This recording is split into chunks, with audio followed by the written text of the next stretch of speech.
Olá, bom dia, né? Ou boa tarde, ou boa noite, vai depender aí a hora que você for ver esse vídeo. É uma alegria muito grande poder estar gravando mais um vídeo sobre a nossa caminhada aqui na Terra, nos preparando para o céu, né? Esse é o propósito dos nossos vídeos, aprender um pouco o que diz a palavra de Deus. É muito importante saber, né, o que é necessário para acessar a vida eterna, né, para estarmos nos preparando, né, para depois desse tempo tão passageiro e às vezes sofrido que nós temos aqui na Terra. Mais uma vez estou gravando aqui na minha casa e é possível que surjam, né, ruídos diferentes, né, nós temos uma pequena cadelinha e pode ser que de vez em quando ela apronte as suas, né, gosta de falar na linguagem dela, que é o latir, né? Então, o importante é que nós nos conectamos, né, através do vídeo. Você pode também indicá-lo, você pode passá-lo, né, para alguma pessoa do seu conhecimento, na sua família, na sua vizinhança, comunidade, né, no seu trabalho. É sempre importante porque é uma palavra de esperança, uma palavra de alegria, né, que nós trazemos através da Bíblia Sagrada. Não é nada para que faça nós ficarmos, né, achando que o mundo vai acabar daqui para ali e não tem mais esperança. Não, muito pelo contrário. A palavra de Deus, ela é viva, né? Ela se renova a cada dia, ela é aplicada ao dia a dia de hoje, apesar de tantos séculos e séculos, milênios, né, que ela já tem de escrita, e nós sabemos o histórico dela pelo mundo, né? Quantas vidas transformou, quantas vidas mudou e fez bem, né? A tantas e tantas pessoas, né? Como a mim e como a você.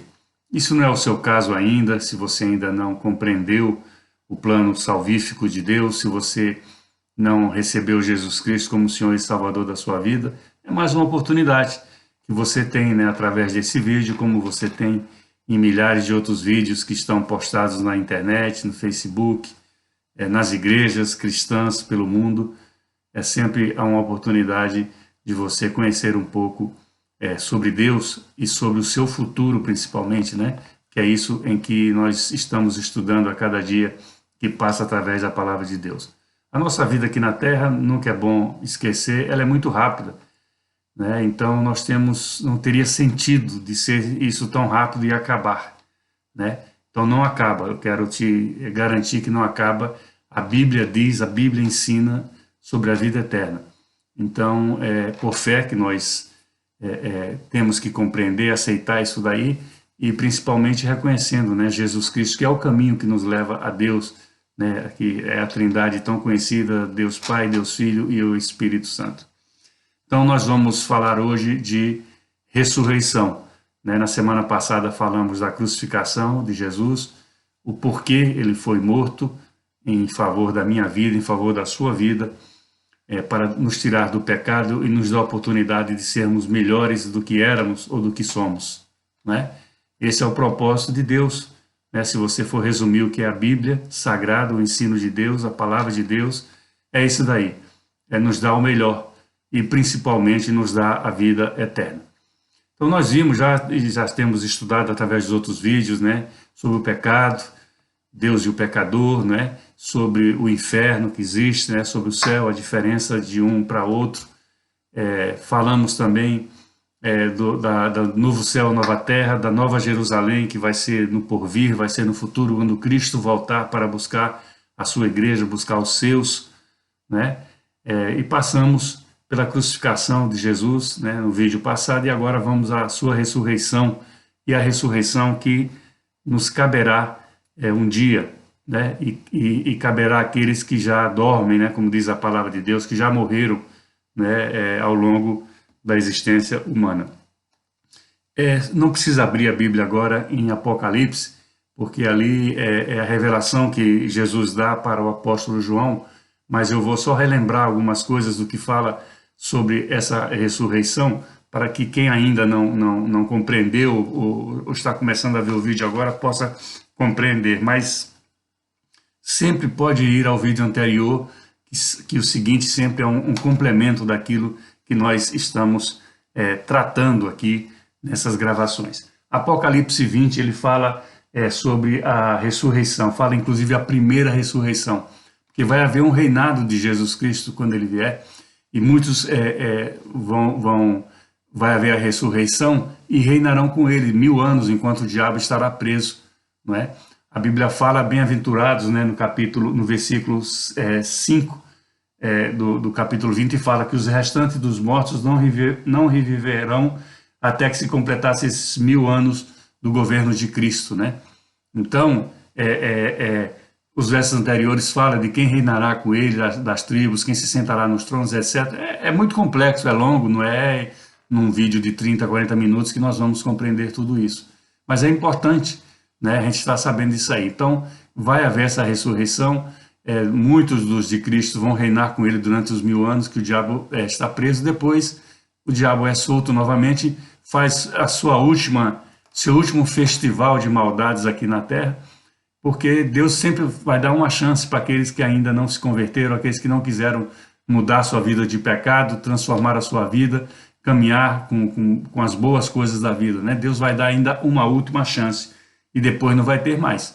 Depois não vai ter mais. A Bíblia não fala em uma terceira chance, não. A Bíblia só fala até aí. O que Deus vai fazer depois disso é um problema dele, porque ele é o Criador. Então, a vida ele deu e ele tira, né? A Bíblia ensina assim, louvado seja o nome do Senhor. Né? Ele dá e ele tira. Ele deu a nossa vida e tira a nossa vida. Então, o que ele vai fazer depois com essas pessoas que estão no pecado, os que não quiseram transformar as suas vidas, é um problema dele com essas pessoas. No nosso caso, como às vezes nós temos conhecidos, familiares, nós temos que orar, interceder diante de Deus, né, pela vida dessas pessoas, para que haja uma transformação, haja algo novo, né, que faça eles mudar as suas atitudes, né, sair daquilo que não agrada a Deus, os que nós chamamos de pecado, e vir para o dia a dia, né, não de santidade, porque sabemos que é muito difícil aqui na Terra, como seres humanos, alma, carne, né, o corpo, nós sermos santos. Nós temos uma tendência muito grande para o pecado. Mas nós temos também Deus que é maior do que o pecado. E Ele está ali sempre de braços abertos para nos levantar, para nos resgatar, para fazer nossa vida melhor.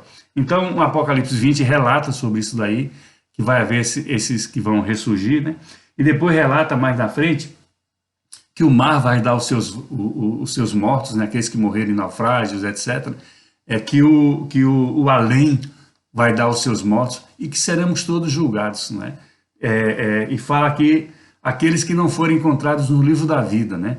Então, aqueles que não entraram na história de Deus durante a sua caminhada terrena, esses vão ser lançados no inferno, no lago de fogo e enxofre, onde vai ser lançado também a própria morte, onde vai ser lançado Satanás e os seus anjos, né? Então, é a segunda morte, é a morte definitiva. Os eleitos, né, aqueles que quiseram, não vão experimentar, né? Isso é o que é a ressurreição. Então, no capítulo 20 de Apocalipse, fala muito claramente essa revelação de Jesus Cristo para João. No capítulo 2 e 3 desse mesmo livro de Apocalipse há cartas que são destinadas a 7 igrejas, as 7 que tinham a representação, então, e seriam as igrejas do dia de hoje. Então, antes, né, da bênção final, da promessa final de cada uma dessas cartas, há o histórico daquela igreja, daquela comunidade, daquele grupo cristão, né, como há no dia de hoje. E é possível que nós, né, qualquer um de nós, nos enquadremos dentro de uma daquelas cartas, né? Mas no final, você pode prestar atenção, é o capítulo 2 e 3 de Apocalipse. Fala, quem tem ouvidos para ouvir, ouça o que diz o Espírito. Por que o Espírito? Porque é o Espírito que está aqui conosco hoje, né? Já esteve Deus através dos sacerdotes, dos profetas, né? Já esteve Deus, já esteve Jesus Cristo, o homem, morreu, ele ressuscitou, né? Como conhecemos através das Escrituras, e agora está o Espírito Santo, que é disponível para qualquer um de nós que assim o deseje acessar ou deseje caminhar com ele, né? Então, no final dessas 7 cartas, há sempre uma promessa, e promessas que nos levam, né, à vida eterna, à ressurreição em Jesus Cristo. Agora sim, vá na sua Bíblia, na primeira carta de Paulo aos Coríntios, né? É ali no Novo Testamento, tem os 4 primeiros livros, que é o Evangelho, os Evangelhos, né? Depois tem o livro de Atos dos Apóstolos, depois tem a primeira carta de Paulo, a carta de Paulo aos Romanos, né? E depois tem as 2 cartas aos Coríntios, primeira e segunda. Na 1 Coríntios, capítulo 15, nós vamos falar um pouco hoje sobre essa ressurreição, né, das nossas vidas, né, o que isso vai significar para as nossas vidas, através da palavra lá de 2000 anos atrás, 1900 e poucos anos atrás, quando essa carta foi escrita, né, para essa comunidade de Corinto. Corinto era uma cidade muito grande, entre 500 e 600 mil habitantes, naquela época era uma cidade muito grande, uma aglomeração muito grande de pessoas, né, uma igreja rebelde, que confundia muito as coisas de Cristo, como é natural quando nós estamos começando a caminhar com as coisas novas da Bíblia Sagrada, da Palavra de Deus, nós nos confundimos, nós temos dificuldade de interpretação, nós temos dificuldade de retenção daquilo para o propósito, né, o bom propósito das nossas vidas. Isso é muito normal. E ali eram comunidades idólatras, né, de outros deuses, né, eram comunidades pagãs até, que não tinham nenhum contato, né, na parte espiritual, na parte de igrejas, né, era totalmente alheio a isso daí. E era uma igreja tida como problemática, mas isso não nos interessa agora. Interessa o que diz a palavra de Deus na primeira carta aos Coríntios, no capítulo 15. No subtítulo da minha Bíblia fala: a ressurreição de Cristo é o penhor da nossa ressurreição, ou seja, é aquilo que está reservado para nós, aquilo que foi penhorado ao nosso favor, aquilo que foi dado em garantia para as nossas vidas, né? E fala assim: irmãos, venho lembrar-vos o evangelho que vos anunciei, o qual recebestes e no qual ainda perseverais. Ou seja, ele recebeu o evangelho, né? Nós também recebemos esse evangelho e ainda estamos perseverando nele, porque a nossa vida aqui na Terra é muito difícil, né? Quem governa esse mundo todo, nós sabemos que é o diabo. Quem governa a nossa vida é Deus, é uma grande diferença.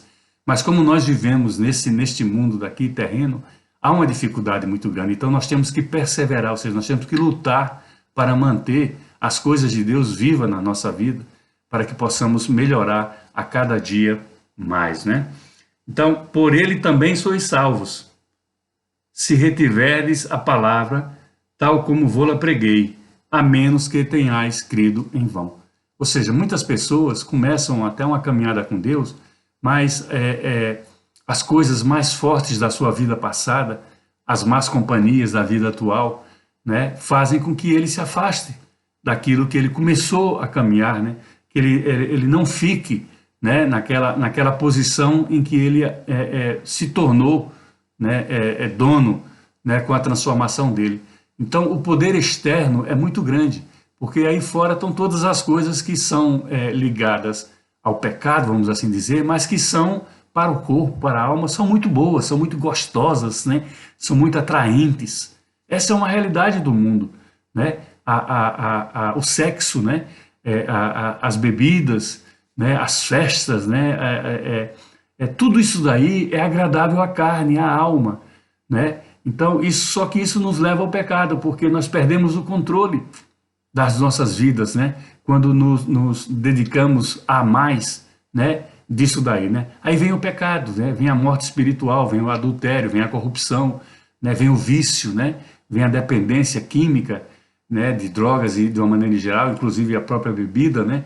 Então vem uma série de pecados que nós começamos a trazê-los de volta ou tê-los novamente, iniciar eles novamente na nossa vida, caso no passado nós nem tivéssemos isso, mesmo afastados de Jesus Cristo.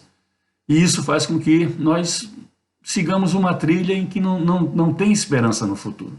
Já disse, Deus vai fazer o que quiser com a minha vida e com a sua. Mas com certeza, se eu estou seguindo a palavra de Deus e ela nos diz que a nossa vida está assegurada à eternidade, por obediência, por fé, eu tenho que acreditar que eu vou para o céu, porque eu vou ter a vida eterna naquela novo céu, nova terra, na nova Jerusalém. Por fé eu creio, mas tem a palavra que ateste isso para mim. Agora, se você não acredita na Bíblia Sagrada como a palavra de Deus, o caminho é muito mais difícil. E se você acredita e se defronta com alguém que não acredita, não adianta querer meter esses fundamentos, né, os ensinamentos que estão ali na palavra de Deus na cabeça da pessoa de uma hora para outra. Não vai assimilar, não vai aceitar, e ao invés de você atraí-lo para com outras palavras, com outras estratégias, você passar isso para as pessoas, você vai terminar afastando elas do seu dia a dia, da sua vida, né? Versículo 3, antes de tudo, eu vos entreguei o que também recebi, que Cristo morreu pelos nossos pecados, segundo as Escrituras. Quer dizer, o apóstolo Paulo está ensinando segundo as Escrituras. Por quê? Porque ele se junta muito tempo depois de Jesus Cristo, né? O apóstolo Paulo perseguia a igreja. O apóstolo Paulo consentiu a morte de um dos, o chamado primeiro mártir, está ali registrado no capítulo 7 de Atos dos Apóstolos, chamado Estevão. Ele consente na morte de Estevão quando falava das coisas de Deus, das coisas espirituais para aquelas pessoas. Então o apóstolo Paulo perseguia a igreja, era um homem muito preparado, intelectualmente falando, ele estava indo a Damasco para aprender, para trazer presos, manietados, como diz a Bíblia, para Jerusalém, os cristãos, aqueles que estavam, né, depois da morte de Jesus Cristo, a sua ressurreição e a volta aos céus, começou a haver uma perseguição. E os cristãos foram saindo ali de Jerusalém, daquela região toda da Judéia, de Samaria e tal, e começaram a ir para outras nações ali ao lado. E continuavam a pregar Jesus Cristo, né? Essa novidade para esses outros povos. Mas eles eram perseguidos pelos judaizantes, pelos judeus, né? Que permitiram a morte de Jesus, independente desse ser um plano que Deus já tinha desde o princípio estabelecido. Então ele está entregando o que ele recebeu de graça. E ele tem um encontro com Jesus quando ia a Damasco. E ali ele é transformado.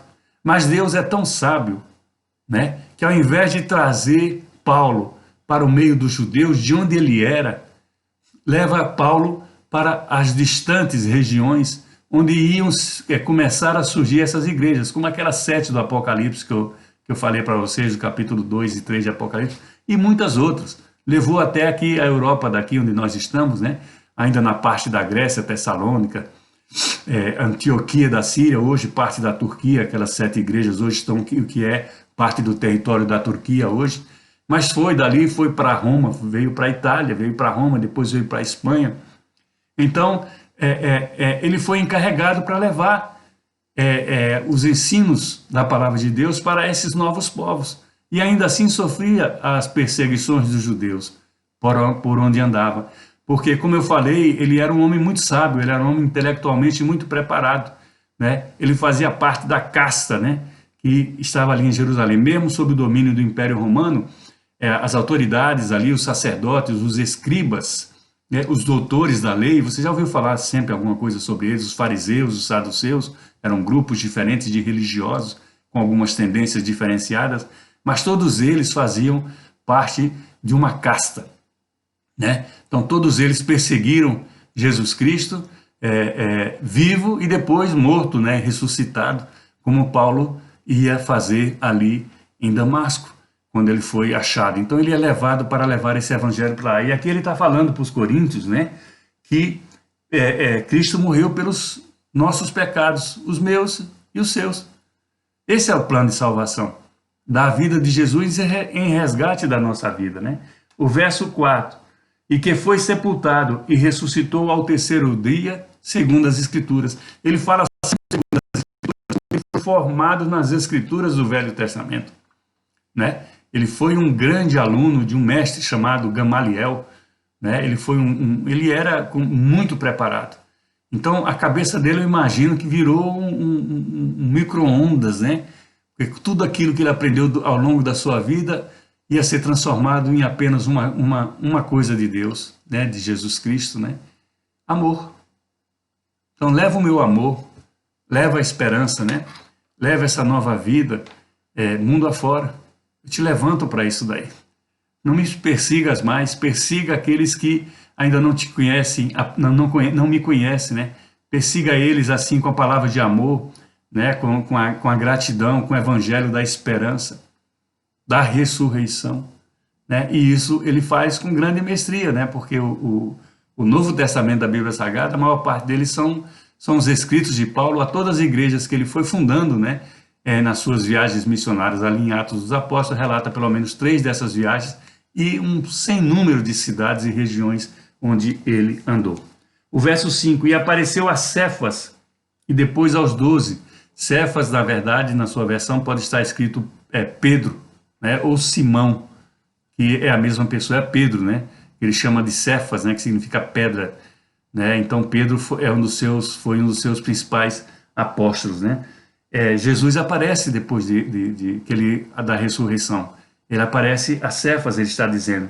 Depois foi visto por mais de 500 irmãos de uma só vez, dos quais a maioria sobrevive até agora, porém alguns já dormem, né? Então, esse relato dessa visão, desses 500, né, de Jesus Cristo, ele não aparece na Bíblia Sagrada. Aparece, assim, essa citação, mas aonde foi, como se deu esse encontro, não há detalhes sobre isso.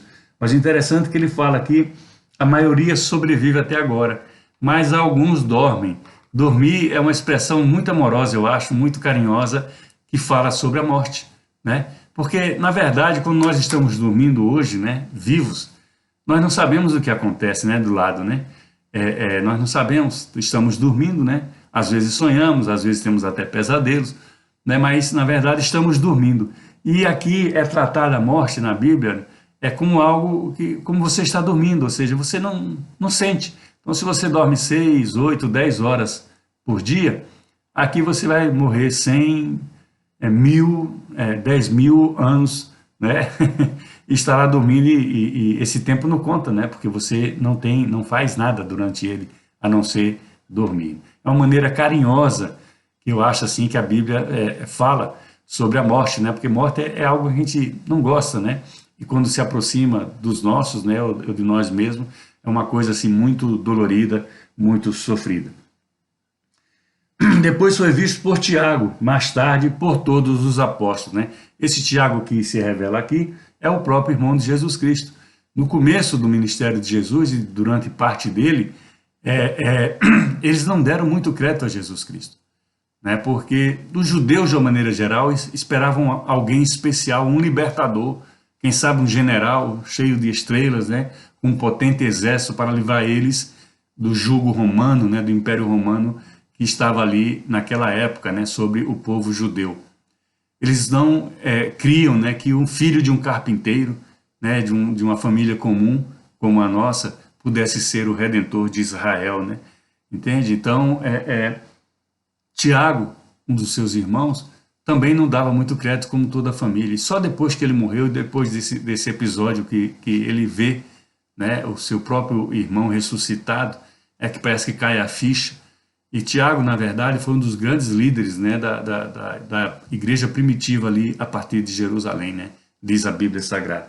Então esse Tiago que fala aqui é ele. E todos os apóstolos falam, porque ao ressuscitar no domingo, e no domingo seguinte, ele está com os apóstolos, né, no cenáculo lá, que está numa casa que eles se reuniam, se eu não me engano, de João Marcos, né, e sua família, onde eles costumavam se reunir, e Jesus está ali com eles, né. E segue o verso 8, desse capítulo 15 da primeira carta de Coríntios. E afinal, depois de todos, também foi visto por mim como um nascido fora do tempo, né? Quer dizer, então Jesus aparece, né, para Paulo já alguns anos depois, 2, 3 décadas depois, talvez em torno disso, não sei precisar, mas também não se preocupe. Eu sempre costumo dizer que o importante é o que acontece, não como acontece, né? O importante é aquilo que é a parte final do que nos interessa saber. Ele aparece para Paulo, Paulo é convertido e se torna o apóstolo dos gentios, ou seja, daqueles que não eram judeus, né? Daqueles que não eram do povo eleito. E ele foi nascido fora do tempo, ele disse isso, por causa disso, porque não foi no tempo de Jesus Cristo vivo, como os outros apóstolos, que ele veio, né, fazer parte desse mesmo grupo durante o bom tempo da sua vida e até a sua morte, naturalmente. Porque eu sou o menor dos apóstolos, que mesmo eu não sou digno de ser chamado de apóstolo, pois eu persegui a igreja de Deus. Ele carregava aquilo com ele ali, né? Ele tinha essa consciência, né, de que ele perseguiu a igreja de Deus. Por isso que ele não se achava, ele se achava o menor dos apóstolos. se considerava apóstolo. Ele vai falar aqui na frente um termo também muito importante do dia de hoje. Paulo fez muito mal, né, perseguindo a igreja de Cristo. E Deus vai buscar essas pessoas do jeito que Ele quer, né? Muitas vezes nós nos surpreendemos que determinadas pessoas, elas são convertidas, elas transformam suas vidas, né? Elas mudam o seu comportamento. Isso às vezes traz um bom abalo, né? Uma boa... a pessoa vê assim, nossa, mas conseguiu essa pessoa, como ela era, como conseguiu chegar onde chegou. E Jesus Cristo, ressuscitado, né? Entende? O homem que morreu por nós, por essa pessoa. Então, no mundo é assim, né? Os que são considerados mais difíceis, né, de aceitar ao Senhor, terminam aceitando um dia. Às vezes, de uma maneira diferente, como eu digo, né? Quando estão no hospital, enfermos, né? Quando estão no leito da morte. Às vezes estão em prisões, né? E nós conhecemos, temos um ministério que atende dentro da prisão. Nós sabemos a dificuldade e quantas pessoas se convertem ali também, ou em outra situação muito difícil da sua vida, emocional, em relação à família, separação, problemas com os filhos, né? Ou problemas de financeiros, né? Sem dinheiro, às vezes perde o emprego, perde o trabalho, perde até aquela vontade, né? de autoestima, etc. Então, ele fala isso, ele perseguiu a igreja de Deus, ele se considerava pequeno por causa disso. O verso 10 diz, mas pela graça de Deus sou o que sou. Então, pela graça de Deus. Muitas vezes nós falamos assim, eu não mereço isso, e realmente nós não merecemos. Podemos ser os melhores, mas nós não merecemos, porque é graça, né? É a graça de Deus. Que graça é essa? Foi a morte que foi dada em nosso favor. Então Deus fez isso por nossa causa. Então tudo que nós temos a partir daí é por graça, não é por merecimento. Porque Deus olha para o nosso coração, não olha para o nosso currículo, não olha para os nossos títulos de doutores, né, como Paulo, doutor da lei, escriba da lei. Ele não olha para aquilo que nós temos, a nossa condição financeira, os nossos recursos desse mundo, né, os nossos salários, as nossas propriedades. Né? Ele olha para o nosso coração. E ele olhando para o nosso coração, ele nos faz iguais uns aos outros, não importa em que posição social nós estejamos. Porque o amor dele, ele não enxerga essas diferenças que nós enxergamos e que às vezes até carregamos conosco desnecessariamente, às vezes até nos envergonha algumas atitudes que nós mesmos tomamos por causa dessa diferença de tratamento que nós damos. E ele aqui fala, pela graça, eu sou o que eu sou. Então nós temos que reconhecer que o que nós somos, o que nós temos, é pela graça do Senhor. Por isso nós devemos usufruir, né? Mas fazer a nossa parte em obediência e transferir isso, né? Ensinar isso, mostrar isso para outras pessoas que ainda não tiveram esse acesso. E continua, né? E a sua graça que me foi concedida não se tornou vã. Ou seja, ele usou aquilo que ele recebeu como graça de uma maneira de crescimento a outras pessoas. Ele levou o evangelho pelo mundo. Ele sofreu muito, esse homem, uma hora nós vamos falar. Tem alguns versículos seguidos que fala todo tipo de problemas que ele teve na sua caminhada, né, de quase mortes, né, mais de uma vez, às vezes que ele foi açoitado, tudo isso por pregar a palavra de Deus, por levar a esperança do evangelho e da salvação para as pessoas. Mas ele reconhece, né, que não foi em vão, né? Então passou o que passou, às vezes Deus permite, porque de perseguidor da igreja, né, ele passa a ser um colaborador da igreja, né, um pastor da igreja de então, né, levando a palavra da salvação, da esperança, da transformação às vidas, né? Então não foi em vão. Ele sofreu muito, né? Mas ele também, no passado, fez muita gente sofrer. Não é questão de, olha, você fez, você paga. Tem quem fala, aqui você faz, aqui você paga. Não é bem isso. Às vezes Deus permite, hein? Preste atenção. Mas não é regra, né? Se você faz uma coisa má, você paga. Não, às vezes Deus perdoa, né? Você vai pagar na justiça dos homens, se for o caso de ser algo que vá à justiça. E isso é normal, porque Deus é amor, mas também é justiça. E encerra o verso Antes trabalhei muito mais do que todos eles. Todavia, não eu, mas a graça de Deus comigo. Né? Então, ele faz um trabalho muito grande. Né? Ele até diz, trabalhou mais do que eles e que às vezes até do que os outros apóstolos. Por quê? Porque ele tinha um trabalho redobrado. Ninguém acreditaria nele sabendo quem ele era, claro. Quando ele fica cego, naquele momento que ele encontra com Jesus indo para Damasco, ele passa 3 dias, se eu não me engano, cego, e é levado para Damasco, para a casa de uma pessoa.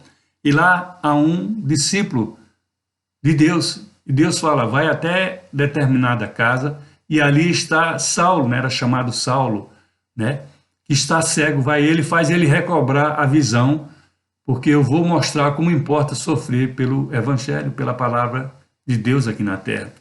E esse servo de Deus, eu acho que chama-se Ananias, ele fala, Senhor, mas todo mundo conhece a fama desse homem, o mal que ele faz à igreja, ele persegue os teus santos, os teus discípulos, os teus apóstolos.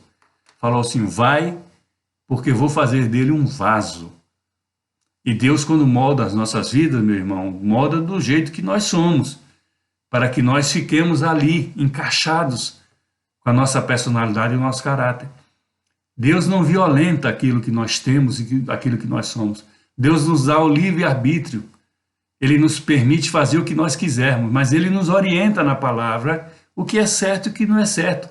Esse mesmo apóstolo Paulo fala numa das suas cartas, tudo me é lícito fazer, mas nem tudo me convém fazer.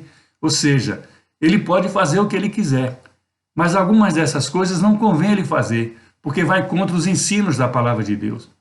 Mas Deus não impede, Deus não proíbe. Deus é amor, mas Deus é justiça.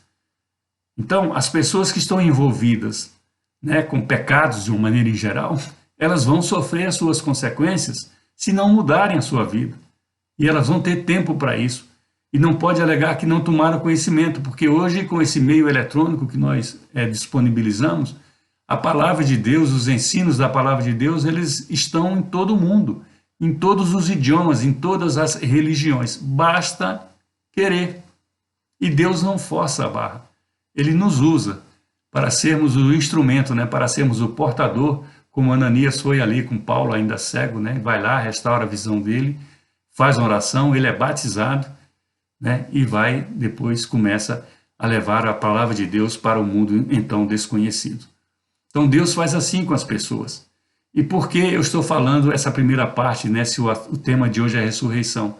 Porque todos nós, né, os que estamos agora aqui nesse vídeo, tete a tete, como Paulo, que nos dá a palavra para nós trazermos aqui entre nós no dia de hoje, como todos aqueles a quem ele se dirigia através dessa carta da igreja de Corinto, todos nós vamos experimentar a ressurreição, né? Agora, dependendo da nossa opção, é que vai ser, vamos ficar, né? Vamos para lá, para novo céu, para a nova terra, na Nova Jerusalém. Aí vai depender de nós. É uma decisão que nós temos que tomar aqui na terra, nessa caminhada, né? Você tem pastores, você tem diáconos, presbíteros, papas, padres, bispos, você tem uma série evangelista, né? Esses são importantíssimos no campo, no dia a dia, na rua. Você tem uma gama inumerável, né? Fora todas as mídias sociais, né? Ah, se essas mídias sociais dedicassem a Deus 1/10 do tempo que se dedica a tanta coisa ruim, tanta coisa infrutífera, tanta coisa vazia, tanta coisa que está idiotizando o povo, a população de uma maneira em geral. Mas a palavra de Deus, ela é diferente. E para que nós possamos tê-la conosco, nós precisamos dar esse passo de fé. Nós precisamos buscá-la. Nós precisamos transformar a nossa vida. Porque um dia nós vamos morrer. Isso se Jesus não volta antes. Mas nós que estamos hoje aqui frente a frente nesse vídeo, um dia vamos morrer. Ou melhor, vamos adormecer, né, como vimos ali atrás, vamos dormir. Mas o melhor é que a esperança, a promessa, é de que vai haver essa ressurreição e que nós vamos para a eternidade. Então vamos procurar aqui na terra fazer o nosso melhor, aprender o melhor para a nossa vida, nossa família, que é através da Bíblia Sagrada. Vamos fazer esse esforço porque maior esforço já foi feito por Deus, dando Jesus Cristo, né, à morte naquela cruz em nosso favor. Amém? Vamos continuar no próximo vídeo falando mais sobre a ressurreição. Se você quiser ler a partir do verso 12 até o 18, há uma troca aí na linguagem sobre o que é a ressurreição, acreditar ou não, é muito interessante. E na próxima semana, no próximo vídeo, nós tratamos sobre isso. Amém? Abra suas mãos. O amor de Deus, o Pai, a graça e o milagre de Jesus, o Filho, e a consolação do Santo Espírito, seja com cada um de nós, desde agora e até quando Cristo voltar. Amém? Dê um abraço na sua esposa, no seu marido, nos seus filhos. Passe esse vídeo para frente para quantas pessoas quiser. Tenha uma semana abençoada, no nome de Jesus. Amém? Bye, bye.